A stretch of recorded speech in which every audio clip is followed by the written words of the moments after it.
Is here with UNA's Technology LLC. Today we're going to talk about method overload, which is different from method override. So as I said, this lesson is going to be about method overload. What method overload is? Let's say you're working with a friend and then he coded this. It's like, okay, create an object Merkle from Merkle class, and then using this method can speed it. So let's go to Merkle class and see what's happening.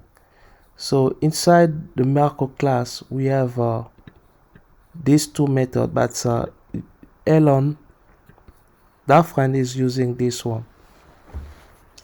But you want to use to modify this method, but and you don't want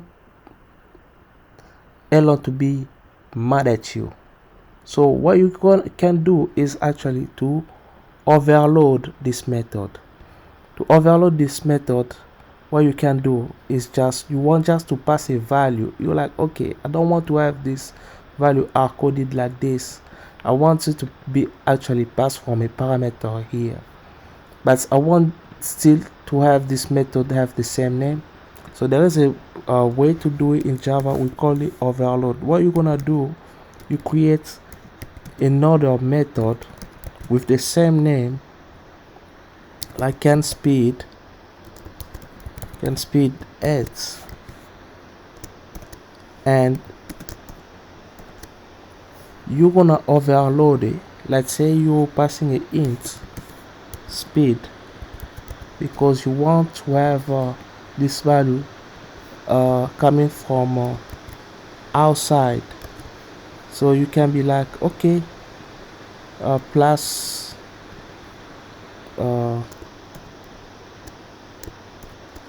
speed plus, and we're gonna put some space here. So you want it to be like this without an hard-coded value.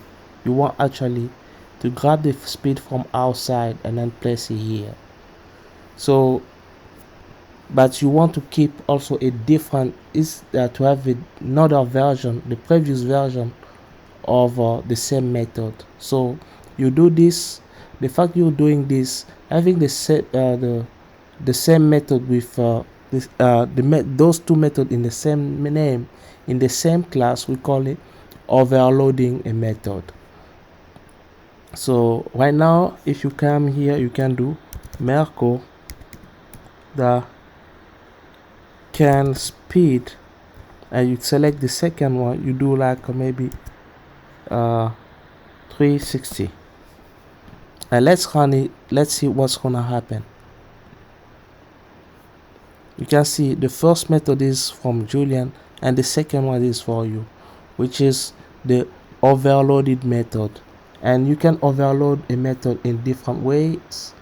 So like we can have actually different type of overload. You can add more value, like more parameter here.